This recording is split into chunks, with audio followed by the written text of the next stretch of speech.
Hello grade 11s, my name is Clinton van der Merwe, and we're moving now on to the fourth lesson, which is droughts and desertification. Now in this lesson there's a fair amount of reading to do, so I'm going to hope that you can read a lot of the stuff by yourselves, and I'm just going to talk you through the basics or go through the essentials of what we need to do and not physically read everything with you as we go along.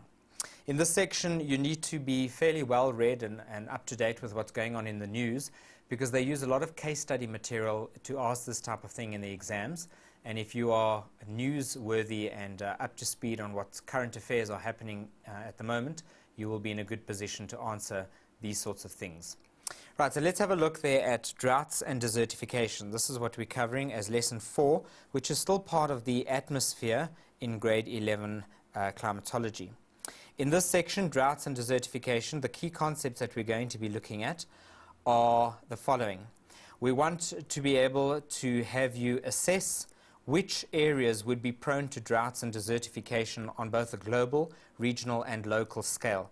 Now there is a distinction between droughts and desertification, which we'll talk about in a minute, but the scale aspect here of what we're looking at globally speaking, regionally or local wise, has also got a major impact in time and in space.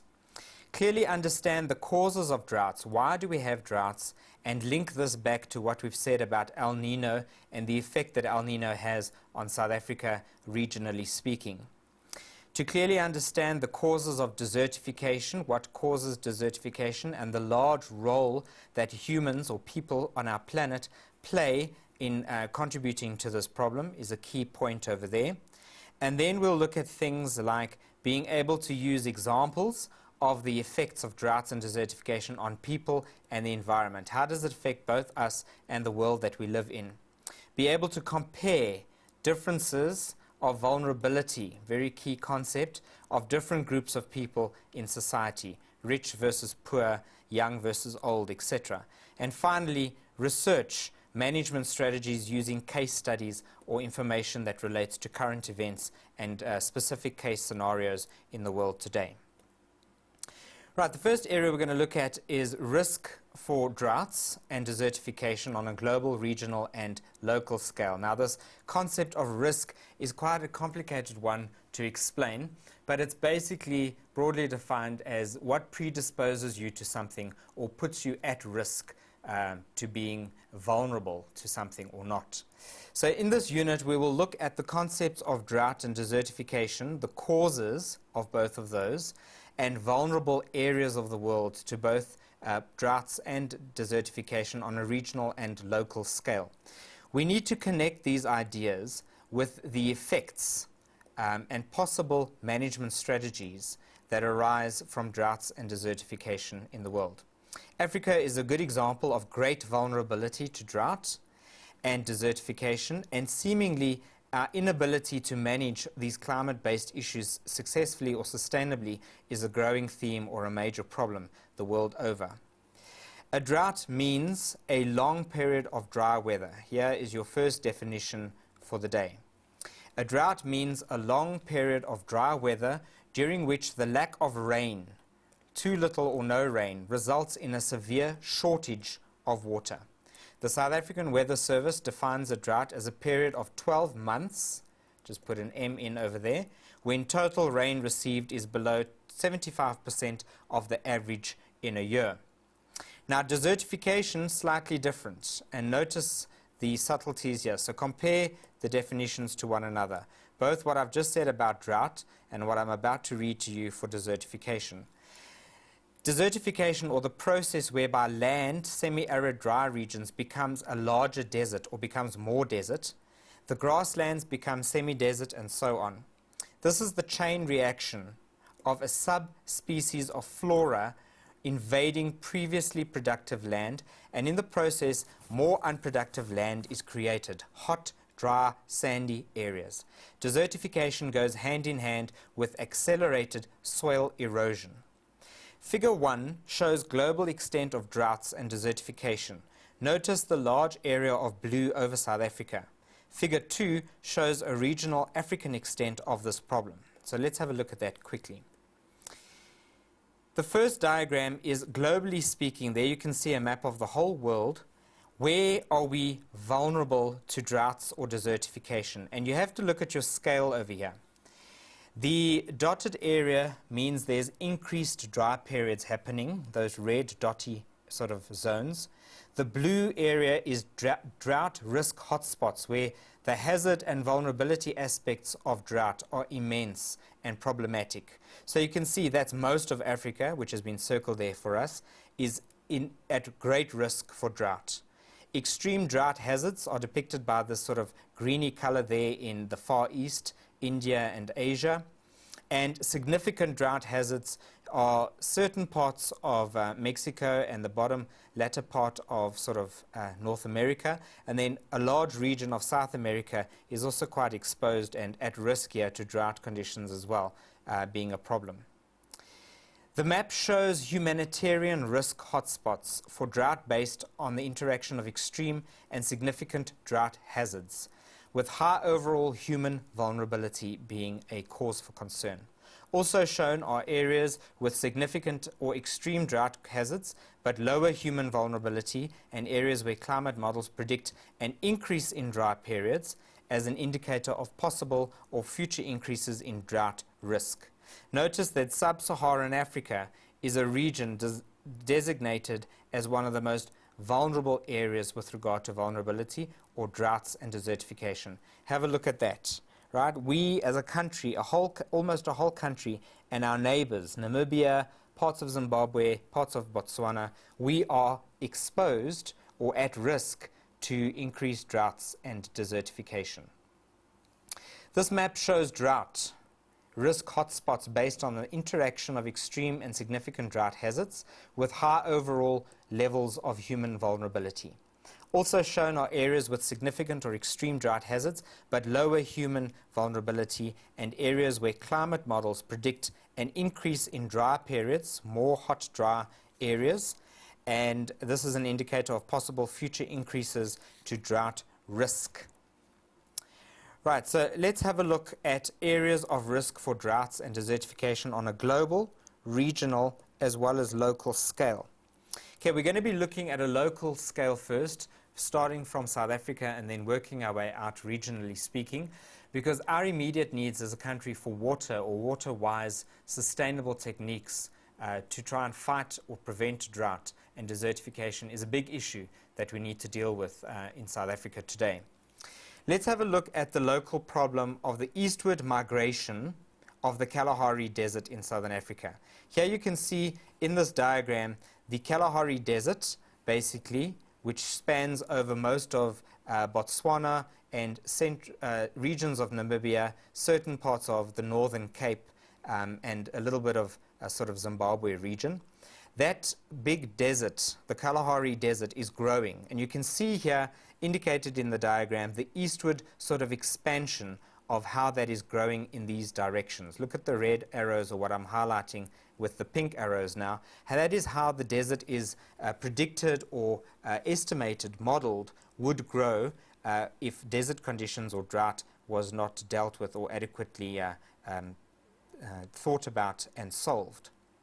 The geographical position of the southern Kalahari the southern Kalahari on the subtropical high-pressure belt, latitude being 25 to 35 degrees south, causes this huge level of aridity or dryness. High-pressure zones like these commonly receive little rain.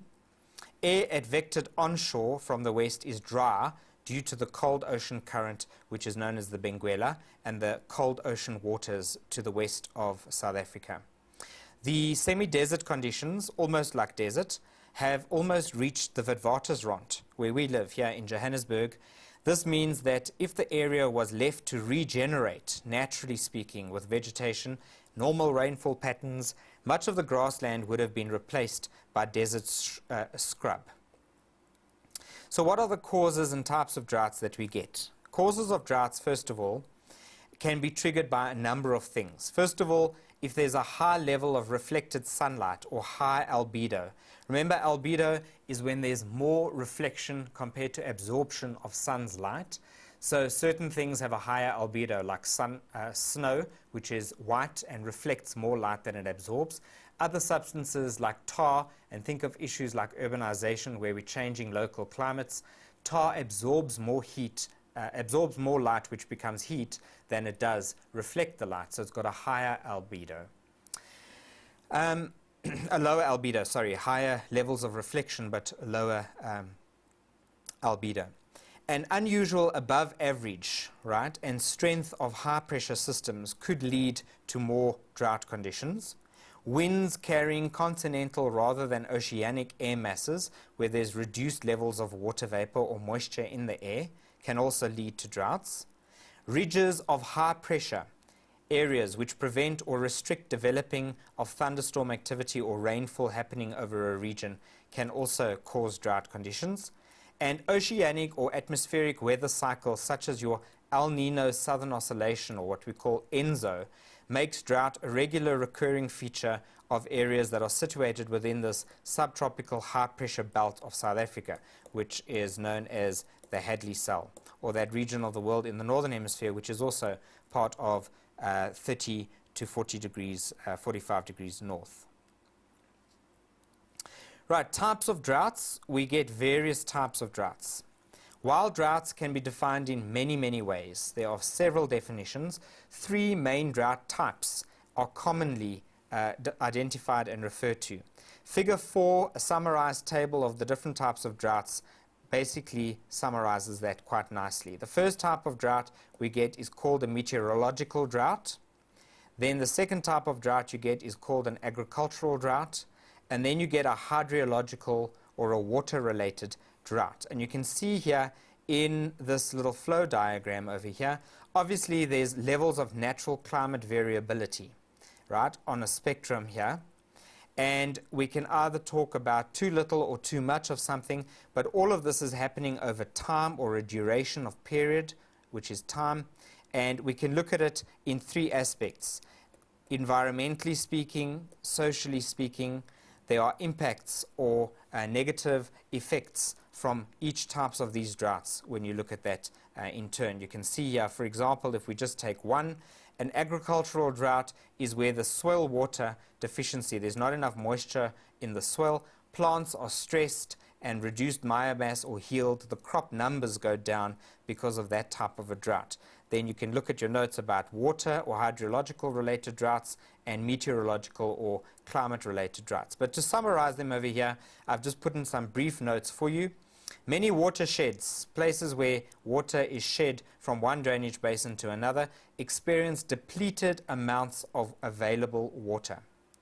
So lack of water in river systems and reservoirs can impact on your hydroelectric power companies, your farmers, your wildlife, your communities suffer when there's too little or not enough water. That's the big thing with a hydrological type of drought.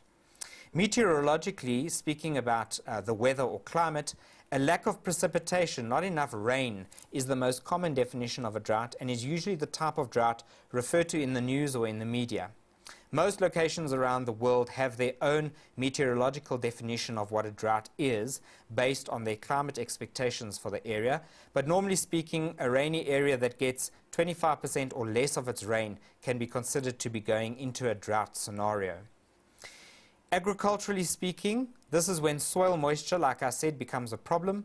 The industry suffers in times of drought, and shortages in precipitation, changes in evaporation and transpiration levels, and reduced groundwater supplies can lead to stress for the crops and no or very little yield or production of crops being the result.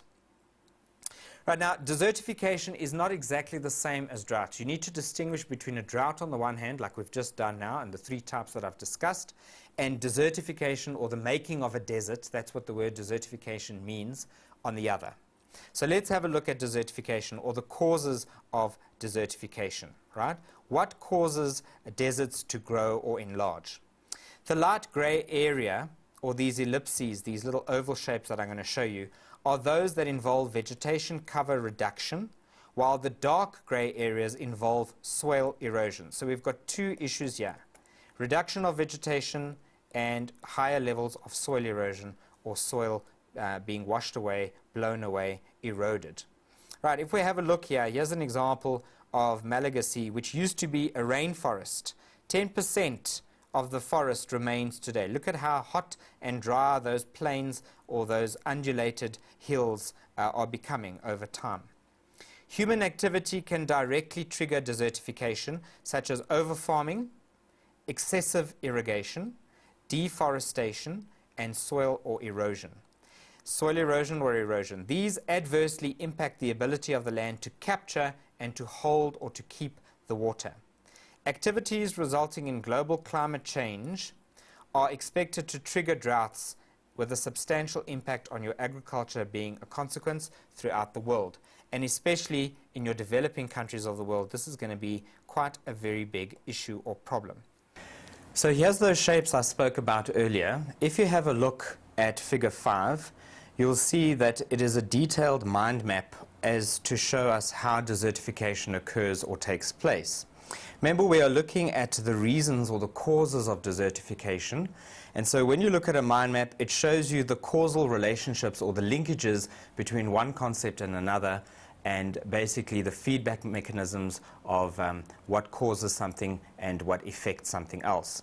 So if we have a look here at the top, you'll see there desertification initiated by, that's the start of the flow diagram, and then it goes in two directions. We're going to talk about the natural processes first and follow those through the whole mind map, and then come back to the human activities later. So if we look at it from a natural, biophysical or environmental perspective, desertification or deserts are created through the process of drought. Drought is a very key concept. Drought basically, remember, is defined as an extended period of little or no rainfall, where your climatic patterns have changed to such an extent that the region or the area is not receiving the rain that it's accustomed to for a period of 5 to 6 to 10 years. So drought basically causes a reduction in vegetation cover. Plants die, grasses in the savanna, all sorts of vegetation types, shrubs, creepers, plants die off, and then the soil becomes exposed to the elements, wind, sun, and obviously ice action in cold environments where we have cold deserts. But soil erosion is the natural result as a result of that, because wind or moving air blows away the soil that is now not being held together by the plants and their root systems, and so the whole soil profile becomes compromised and you start losing the top surface layer, which is known as the topsoil. If you follow this through to its logical conclusion, you'll see there that that then is responsible for creating desert-like conditions, or the advancement of desert-like creation of desert-like conditions, and that is what we call the process of desertification. Right, so the second sort of influence is human activities. And if we see there, we follow that through, it's everything from urbanization to energy demands, and then obviously a big impetus or a big influence is how we do agriculture, which causes environmental concerns or issues or problems. So if we follow the middle part through, or the agricultural influences of desertification, there are three branches here: pastoral, arable, and irrigation practices. Pastoral refers to the fact that we're looking after animals, or we're practicing animal husbandry, so that's stock farming, sheep, cattle, pigs, those sorts of things. And arable refers to the concept of whether or not the ground is fertile enough to grow the crops in the first instance. So we're going to turn up the land with tractors, and we're going to cultivate the land or plow the land so that we can grow things, crops and other sorts of plants. Irrigation refers to water, so how do we water the fields, or how do we irrigate the farmland so that we grow what we need to grow by watering it effectively. Pastorally speaking, the carrying capacity of the land is exceeded. If we allow too many sheep or too many cows on the land, we obviously exceed the carrying capacity of the land, and we place it under so much stress or so much strain that it can't handle the amount of sheep or goats or cattle that are feeding upon the landscape. And then we basically cause a deterioration of that pasture, right? And then this word should read deterioration. Let's just fix that. It must be a typo. And then that leads to a huge problem, soil erosion again, like we had in this instance, where we have wind blowing the sand away or the soil away, and then obviously we compromise the environment. If we look at the second branch of that middle one there, the removal of natural vegetation through farming and obviously clearing of land so that we can plant things or plow the land in the first case, leads to poor agricultural practices or unscientific methods of farming in the first instance, where basically we haven't used age-old tested techniques, or we haven't improved upon the new scientific techniques of using various ways of farming, and that leads to our soil matter or organic matter being lost. The soil aggregate breakdown or the quality deteriorates significantly, and ultimately we come back to the problem again of soil erosion, which then leads to desertification. So you'll see soil erosion is a common element here in our mind map throughout. The irrigation, poor water practices or poor irrigation practices leads to problems like sedimentation, salinization and waterlogging. Sedimentation refers to the fact that there's now too much sand or too much soil in our dams and lakes, and that has obviously been washed off from the landscape through water erosion. And then salinization refers to the soil maybe becoming too salty, or the water bodies being too salty, and waterlogging is when the soil is too full of moisture, so it's saturated with too much water and nothing can grow. Root systems rot and plants die. This leads to reduced soil fertility again, which leads to less vegetation cover, and ultimately we have soil erosion being the major issue or the central concern again. Now, from a human perspective, our socio-economic and political impacts and the way that we relate to the natural environment means that because of our energy demands, we place too much emphasis on cutting down trees for fuel. Fuel wood cutting leads to deforestation. Deforestation is when there's not enough trees in an area, or we've chopped down an entire forest in a region, and that creates soil erosion again because the root systems of the trees are not holding the soil together, and then we have desertification, where everything becomes like a desert because everything has been removed and the environment deteriorates to such an extent that it creates hot, dry, arid, desert-like conditions. The other influence, or the last one here on our mind map, is urbanization, the growth of urban areas. As people come to the cities from rural regions, the towns get bigger, we experience urban growth. That whole concept of people moving to urban areas is called urbanization, where cities are growing or towns are becoming larger. That leads to a concentration of population numbers, more and more people in a region, which places stress upon the land, particularly on water usage and agricultural needs, and that leads to the degradation of our vegetation cover. Obviously, we remove a lot of natural vegetation for construction purposes, the building of suburbs, roads, all that type of infrastructure, and then that causes, again, soil erosion, which leads to or can relate to desertification or the increase of desert-like conditions. Right, so that explains this mind map in a little bit more detail. Let's have a look now at some of the likely questions you could be asked in this section of the syllabus. Question 2 starts off by saying, write down the relationship between the following. Now, that's a very important keyword there. We're going to look at how one thing affects another, or vice versa.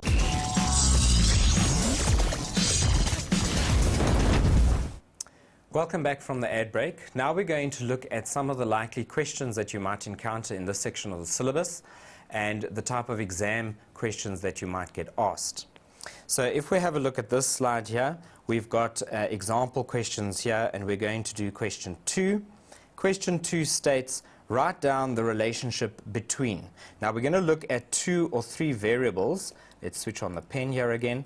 We're going to look at how one thing affects or relates to another, either positively or negatively speaking, and we're going to write the answer for 4 marks, giving 2 points that are justified or explained correctly and rationalized in a full sentence, so that we're getting double the marks, 2 times 2, for 4 marks per question. The first one starts us off here by saying, what is, or write down the relationship between the amount of rainfall on the one hand and drought. Now just remind yourselves, drought is that concept of little or no rain, which causes extended periods of dryness, and hot conditions which could lead to desertification or desert-like conditions. So the amount of rainfall and how that relates to droughts, how would we answer this question, or what would we write there for 4 marks? We would say, as the amount of rainfall, right, start off with that first variable that they want you to talk about. As the amount of rainfall increases, right, or goes up, so the incidence or the number of, right, oopsie, let's get rid of this, number of droughts goes up or down. What do you think? As the rainfall increases, goes up, would the incidence of droughts increase or decrease? The answer is that droughts would be less common, so in other words, they decrease or diminish. Now we could also write that conversely, we could say as the amount of rainfall decreases, so the incidence or the number or the occurrence of droughts starts to increase, right? So there's a disproportionate inversal relationship there, rather, of when the one increases, the other one decreases, and vice versa. Right, so how you would get your marks there for 4 marks, just to look at how the assessors are going to look at your response. You've spoken about rainfall here as the first variable, saying that if it increases, 2 marks, so the incidence of droughts, or what you've spoken about, the other variable, is going to go down or decrease. So that's how you're going to get your 4 marks for question 2.1. Right, question 2.2 takes it slightly differently from another sort of tack or perspective here. What is the relationship between droughts and desertification? Now remember, we've just spoken about desertification. Desertification is defined as the increase of desert-like conditions in a physical or aerial extent. So the square mileage or kilometers of an area which is like a desert grows in extent or size. That's what we mean by desertification. Droughts is an extended period of very little or no rain where things are hot and dry, and obviously we've got water shortages and all sorts of other problems related to those conditions where there's not enough rain and there's very high temperatures, or it's quite hot all the time. So question 2.2 for 4 marks, we're going to say again, start with the first variable. As the amount of droughts,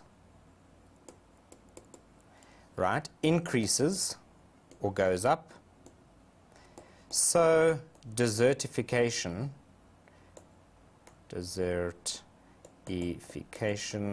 right, get your spelling right in the exam, also increases.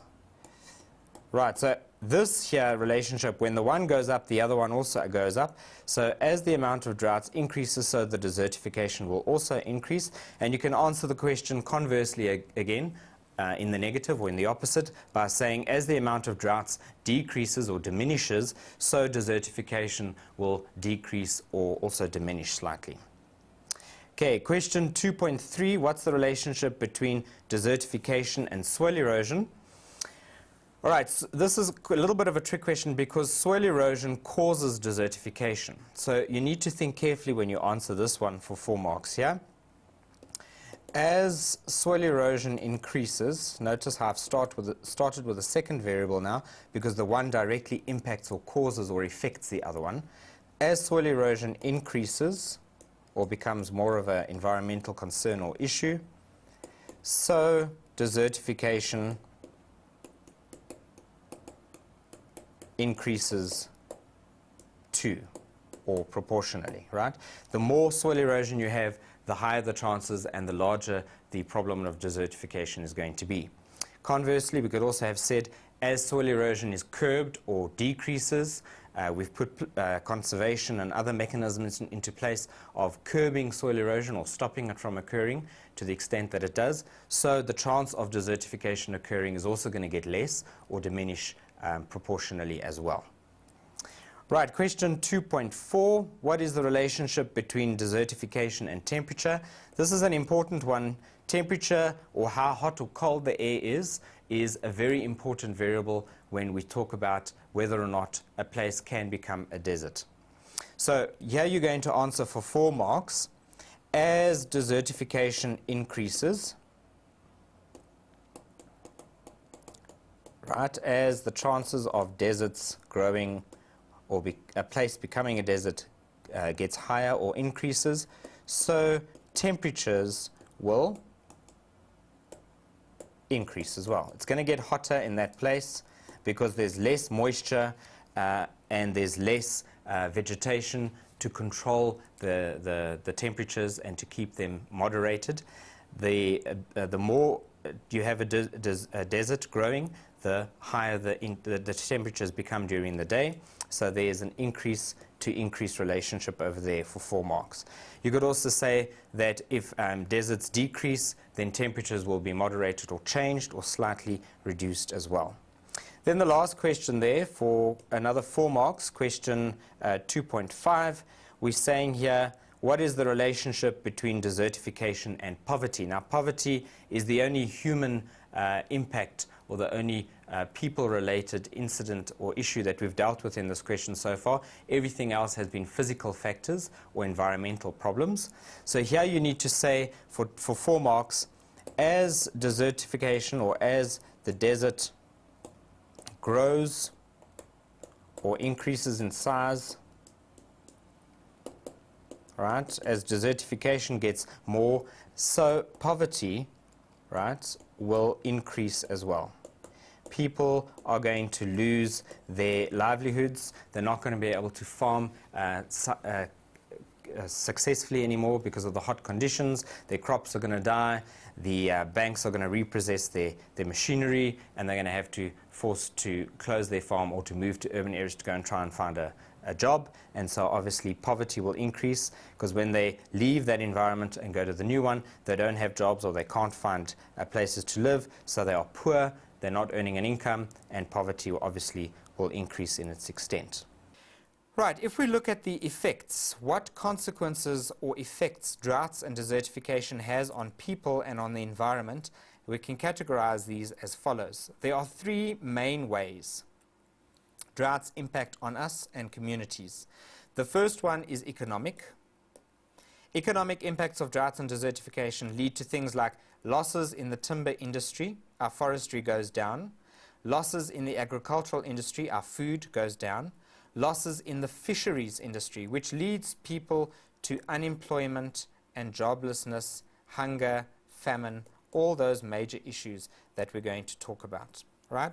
Job losses, decrease in the economic growth of a country, many of these losses are then passed down onto the consumers and we get to pay more, higher commodity pricing, everything goes up, food is more expensive, all sorts of issues can ensue. In terms of social impacts, what are the impacts that droughts or desertification can have on you and me as a person, socially speaking?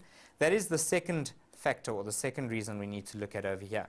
Droughts can socially impact us in many ways. There's an increased chance of conflict over communities of fertile land and water resources. So we'll start fighting over arable land and water. Abandonment of our cultural traditions. Droughts leading to food insecurity, loss of homelands, changes in the lifestyle, increased chance of health risks because we are poor or because we're not eating properly or staying clean or being hygienic. Environmentally, there are several aspects or problems which impact from droughts or desertification. And here you can see one which is known as a dust storm. Dust storms produce air pollution. And this is a problem, environmentally speaking, because it can cause all sorts of ailments, respiratory diseases, and other problems when animals and people breathe in higher levels of dust. Environmentally speaking, there is a loss in species biodiversity. Our ecosystems are diminishing and becoming more basic and simple. We're losing biodiversity of our animal and plant life.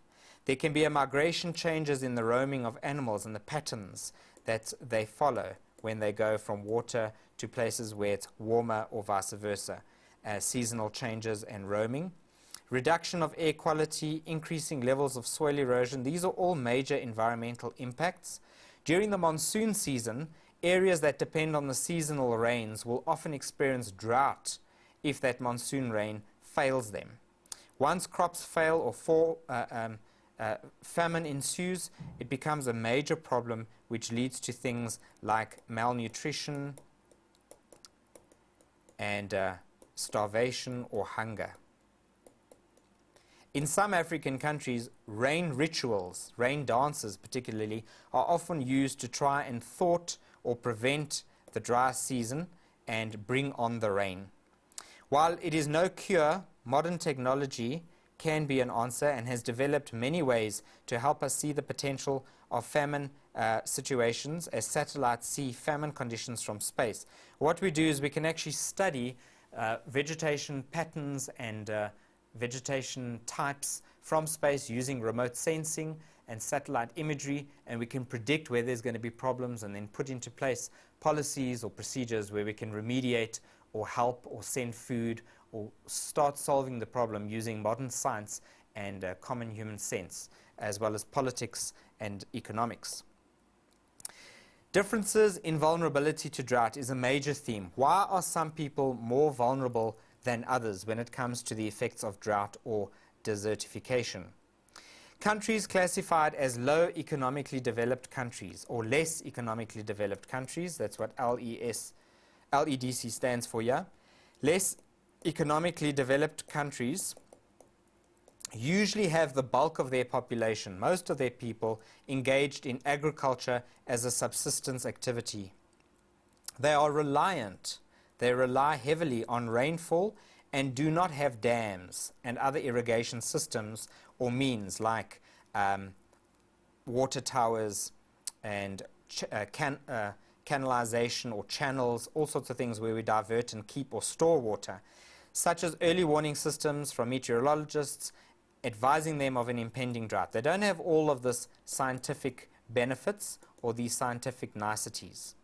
The root causes of vulnerability to drought disasters in South Africa remain low average rainfall, that's one major reason, poverty, and development that is not equal, the fact that our society is so unequal. Rapid population growth and urbanization are also chief reasons. Tribal patterns of land ownership and how we look after land is a major problem as well. And then lack of education and subsistence agriculture happening on marginal land or land that is not suitable for farming purposes leads to these issues of deforestation and environmental degradation.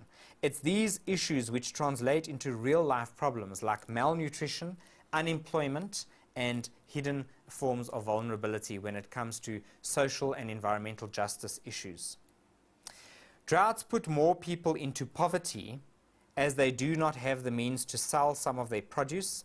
Malnutrition goes hand in hand with drought conditions. People start to starve. Rivers dry out.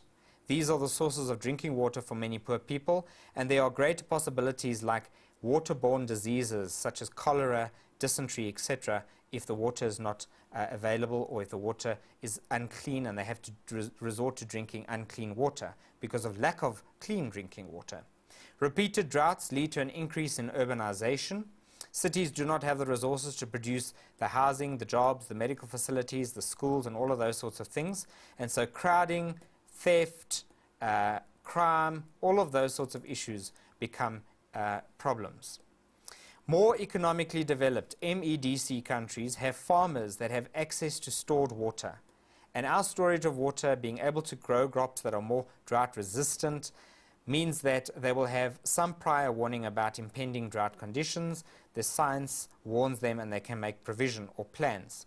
It is clear that people who belong to the less economically developed countries are more vulnerable than people who live in more economically developed countries when it comes to things like drought and desertification.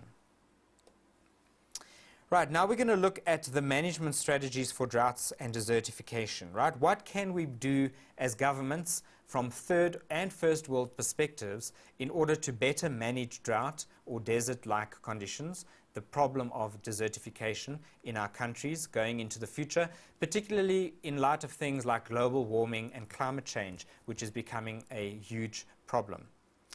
The management strategies for Droughts. Drought is a major feature of the climate of southern Africa and often has a devastating effect or impact. In the drought management plan, right, our government has something called a drought management plan. The issues that need to be addressed have been identified as following. First of all, we need an appropriate research plan or trajectory. We need more scientific research into this issue on how better to deal with it or to solve it. We need higher levels of or more accurate prediction.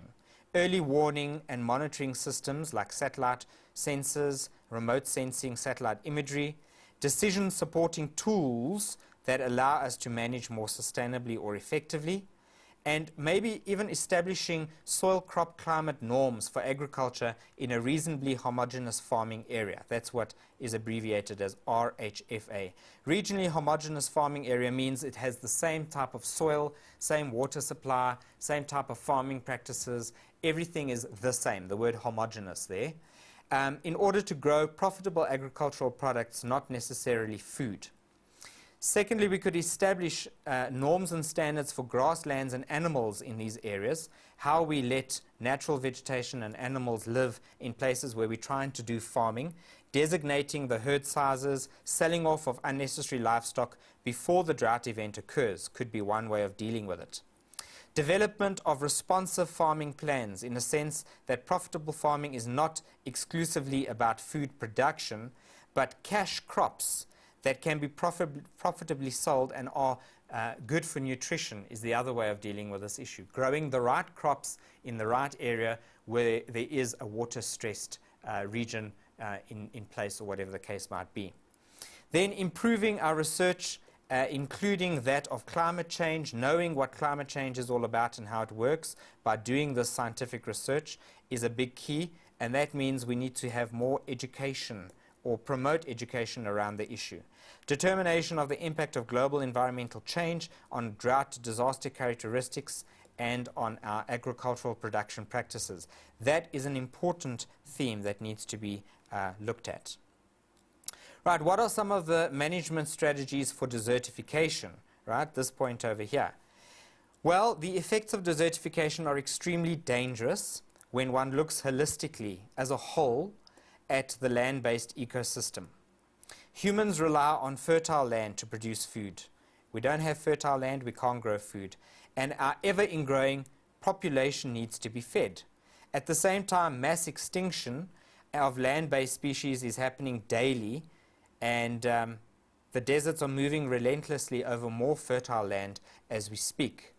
The United Nations Convention to Combat Desertification, what's known as UNCCD, came into force in the year 1996, and they were showing the world this sort of scenario where severe soil erosion leads to bigger deserts or higher levels of desertification. Right? As we have seen throughout this topic, soil erosion goes hand in hand with desertification or the growing of deserts. So by tackling the one issue, we are effectively dealing with and tackling the other. Some strategies that the UNCCD are putting forward to solve the problems caused by desertification means that there has to be an increase in the amount of food that we can grow in areas where people are living and the farming of land exists. The following problems of desertification can be tackled.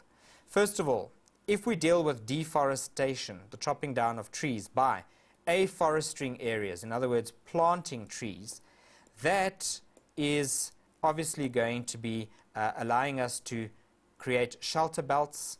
Planting grasses is going to help us to stabilize the soil, and not cutting down soil or reducing the effect of wind and soil erosion by doing these things is going to help solve the problem of deforestation. In terms of overcultivation, we must use good farming practices such as proper crop rotation and the use of manure as a fertilizer rather than chemicals and pesticides. We can reduce overcultivation, growing of too much stuff, which leads to higher levels of soil erosion. Overgrazing is a big problem for soil erosion.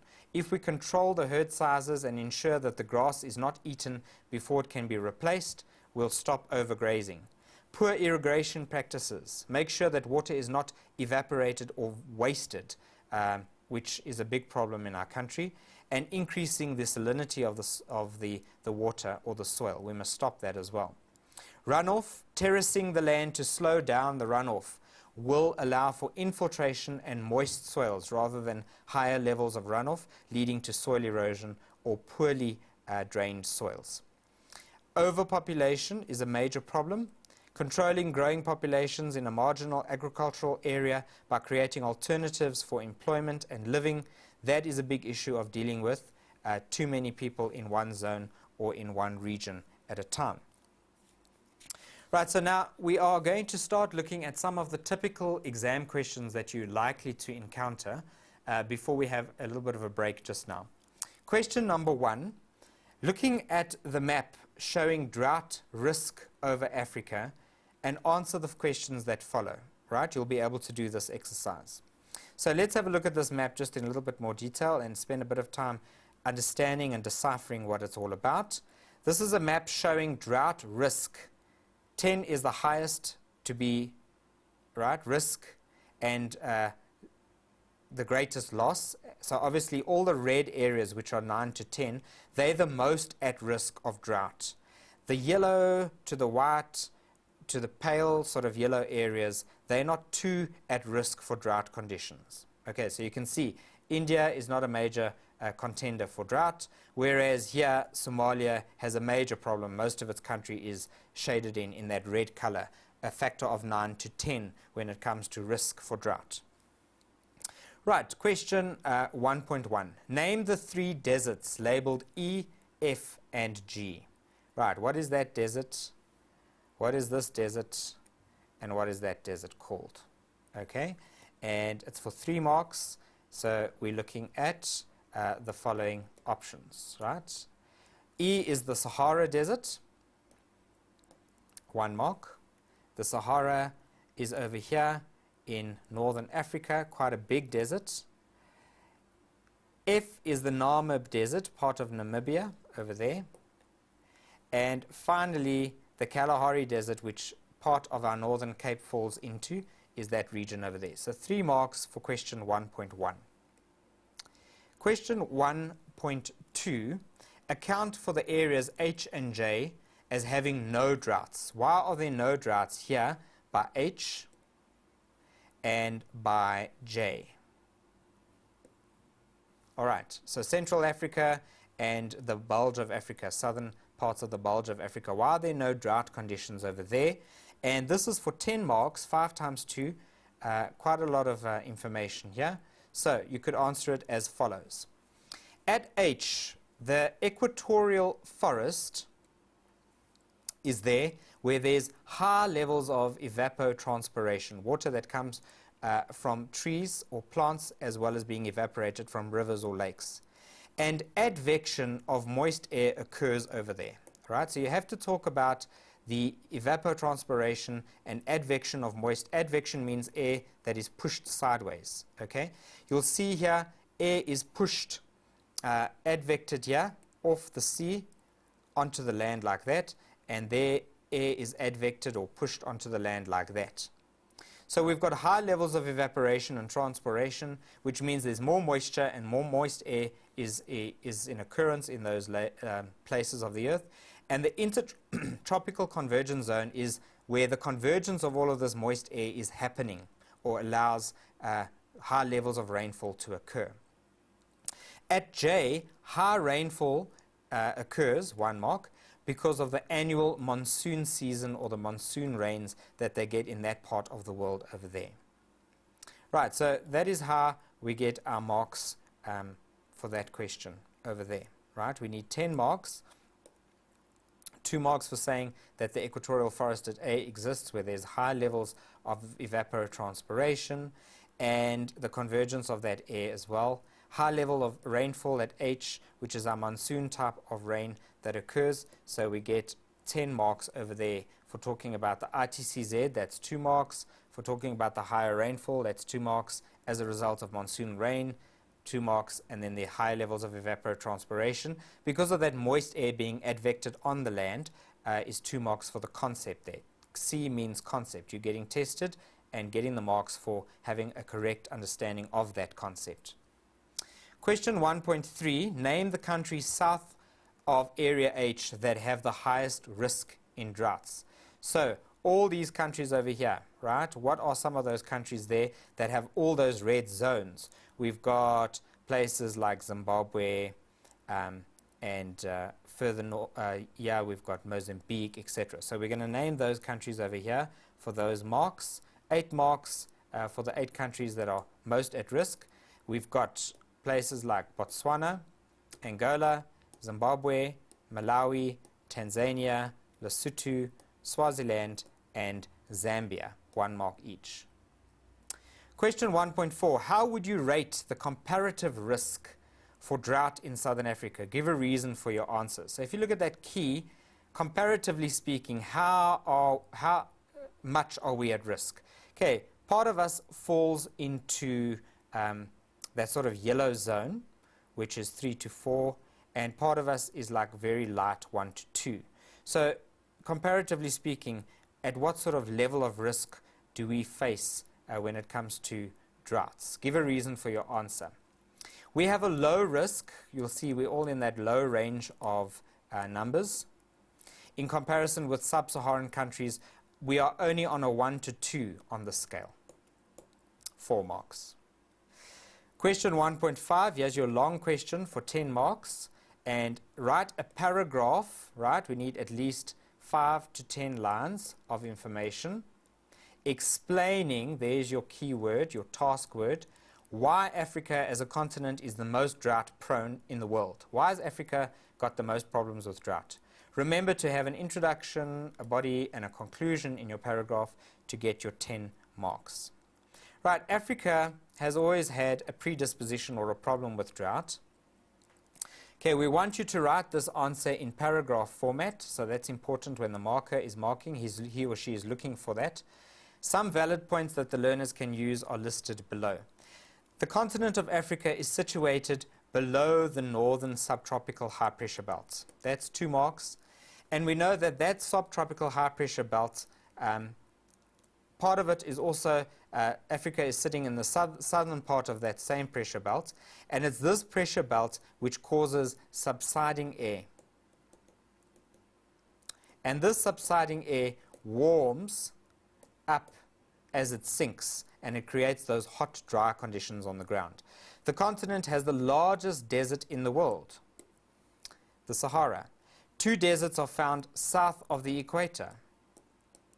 High pressure that we've spoken about there in the first point dominates as a result of the subsiding air, and that coupled with a warming effect, blocking moisture and advection of moist sea air over onto many interior countries, onto Africa itself, means that it itself has huge problems with rainfall, and it's predisposed to drought conditions. Question number 2, as an example question here, says, write down the relationship between the following. Firstly, 2.1, what is the relationship between the amount of rainfall and drought or droughts? Right, so 2 times 2, it's a 4-mark question. We need to say, as the amount of rain increases, so the numbers of drought decreases. Or you can say, as the amount of rain decreases, so the number of droughts increase. So there's that inverted relationship between the two. When the one goes down, the other one goes up, or vice versa. Question 2, droughts and desertification. What is the relationship between droughts on the one hand and desertification on the other? Because they're not the same thing. Remember, we spoke about this in our explanation a little bit earlier. Droughts and desertification are related, but they're not the same. Right?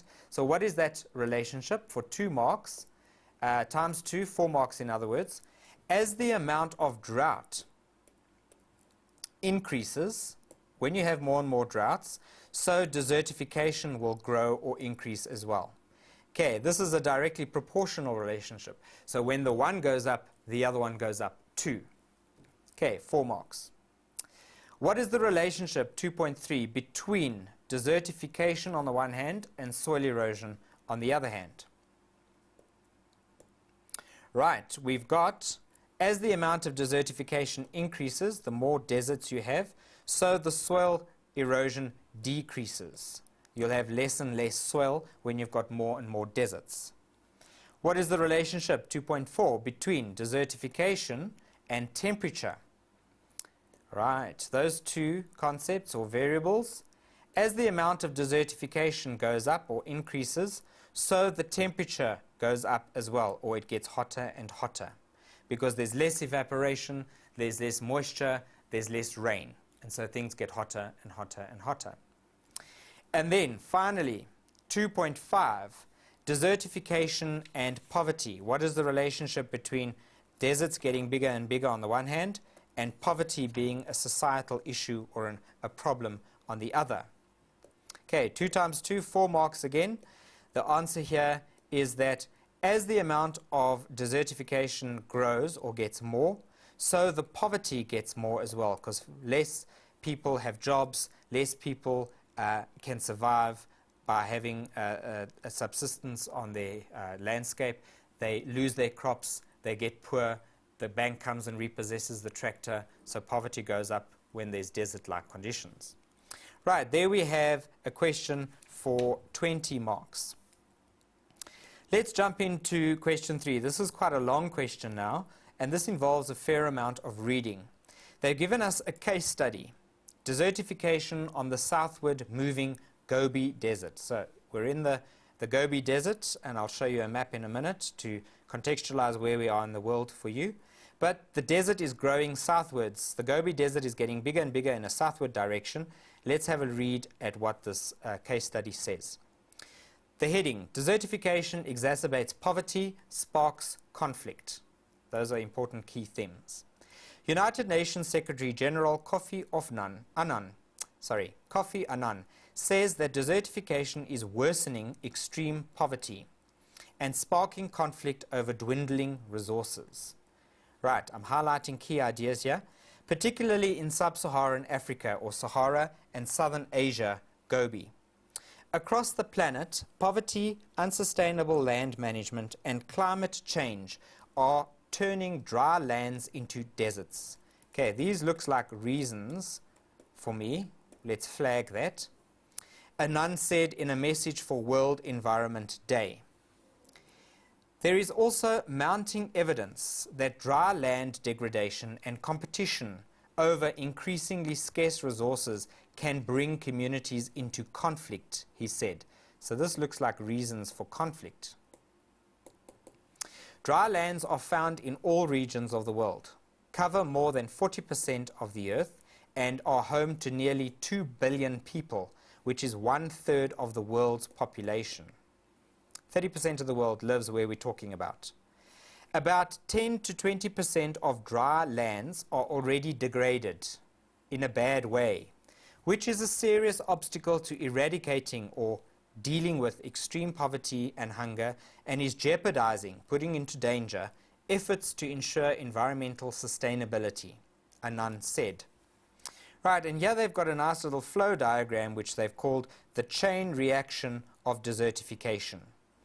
Desertification happens when you have an increase in population, which leads to deforestation as people chop down firewood for cooking and heating purposes, which leads to roots no longer holding the soil together because there's less trees now, which leads to leaves no longer protecting the soil from the weather. There's higher levels of evaporation, and it gets worse and worse and worse. And the loose topsoil is blown away by the wind, and you have higher levels of soil erosion. Or desertification is because there's too many cattle, overgrazing and an increase in cattle, which leads to grassland being grazed more intensively, which leads to roots being eaten as well as the grass, which leads to less vegetation, which is a less protection from the weather conditions. So all of these affects the one, affects the one, affects the one, makes it worse and worse and worse, which results in your loose topsoil again blowing away by the wind or water erosion. Wind or water erosion are two ways that soil erosion can occur.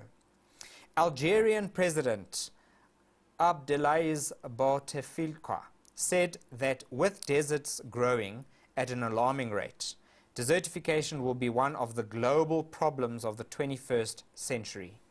Deserts are threatening the food security of poor countries, particularly in Africa and Southern Asia, where the number of malnourished people doubled to 200 million in 1995 from only 100 million at the end of the 1960s.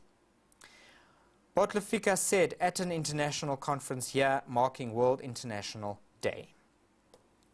Right, it carries on. Case study continued. By examining satellite data, pictures from space in other words, it is determined that the Gobi Desert is expanding approximately 15.3 kilometers per year. At this rate, China's capital city, which is Beijing, will be on the edge of the Gobi Desert within 6 to 8 years from now. And many populated cities in between will be consumed by the desert's sands. Let's have a look at a picture there, figure 3. Right, here is China, here is Mongolia, and between them sits the Gobi Desert. And it has grown by that area highlighted in purple now. In that direction, look at the arrows going south, sort of eastwards, southeastward direction. The Gobi Desert is growing into and getting bigger into China. Many Chinese officials believe that the idea of Beijing being swallowed up by the Gobi in a few years is silly. But according to the satellite data, the pictures they're getting from space, if China does not take drastic action, mass amounts of people will be displaced and thirst and famine will be widespread. The Gobi Desert is expanding more than 10,000 square kilometers a year due to the overcultivation and overgrazing. This expansion has already forced migration and threatens thousands of more villages in the Chinese province of Gansu, of Inner Mongolia, and Ningxia Haizu. China's sheep, goat, and cattle populations tripled from 1950 to 2002. So there's more animals eating grass now than ever before, taking a heavy toll on the soil quality of China. Overgrazing by these animals and an increase in plowed land has allowed the desert to expand. In Gansu province alone, an estimated 4,000 villages are at risk of being buried with sand.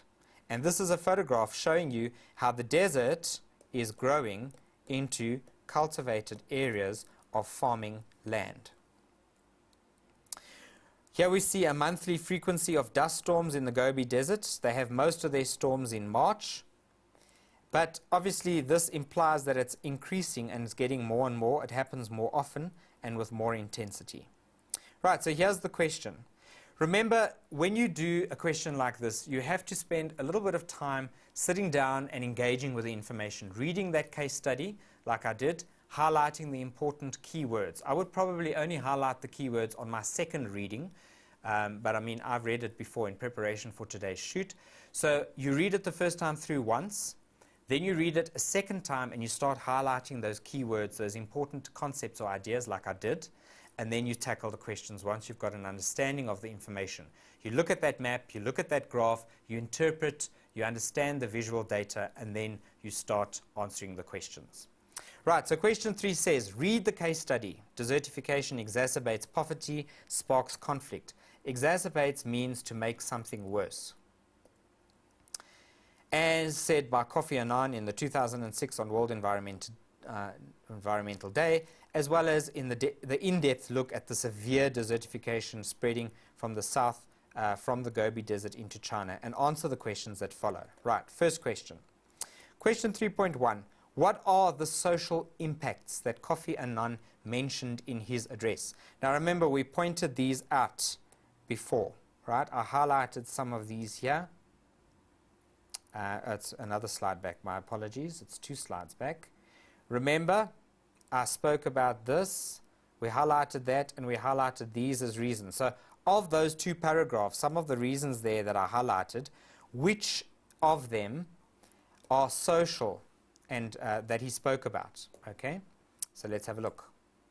Poverty is one, major one, 2 marks, and conflict is another one. What percentage of the world's population lives in areas of desertification? Right, so you have to go and read back there, but the answer is there. It's 1/3, 30-something percent, almost 30% of the world population lives in places that are already deserts to start off with. 2 marks. Very scary statistic, eh?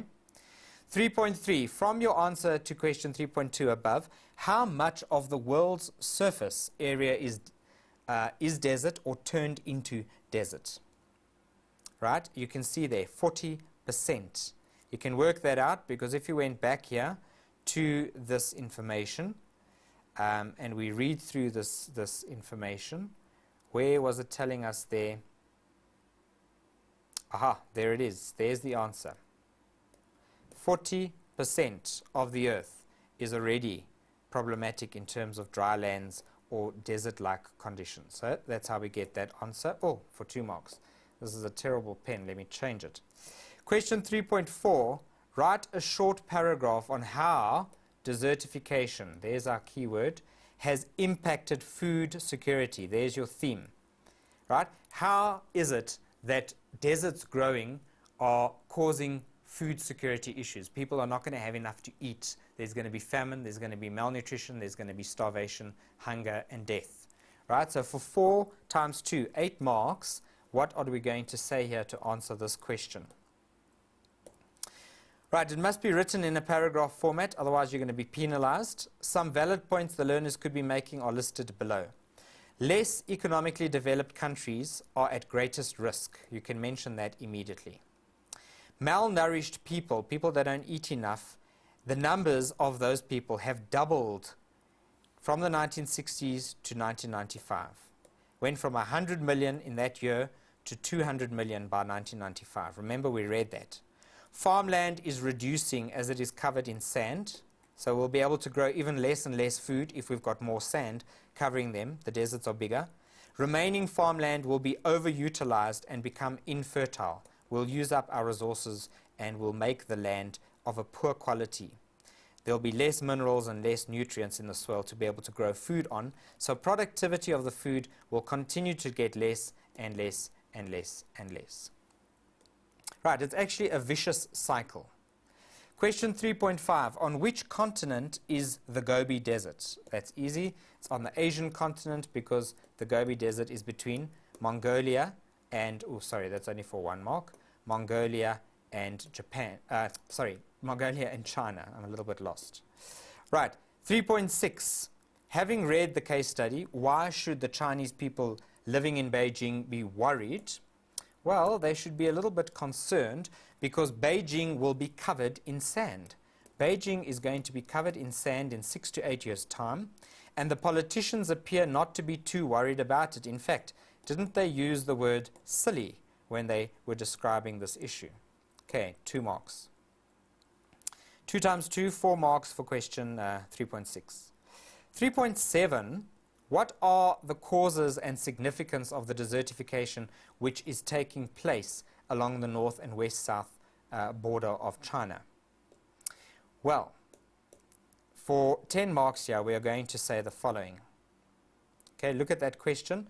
If we just break it down and see what do they want us to do, causes is the one thing we need to talk about, and significance is the other thing we need to talk about. So first of all, in terms of causes, the desert, right, desertification taking place in China along the northwest border of China is caused by overcultivation, overgrazing, and overpopulation. They have too many people and too many livestock living there. This is what is causing the problem. The significance, number 2, of this issue is that 40,000 villagers are at risk of being buried with sand. They're going to have to move. People are going to be displaced and migration is going to have to take place on a massive scale. And this is going to lead to conflict.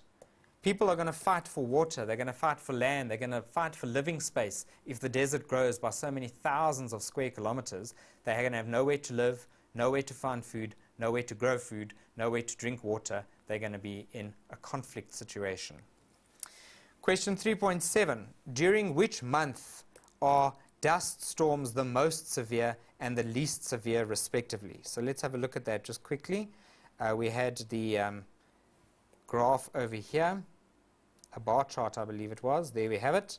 Right, there is the most and here is the least. So March is the most and January is the least.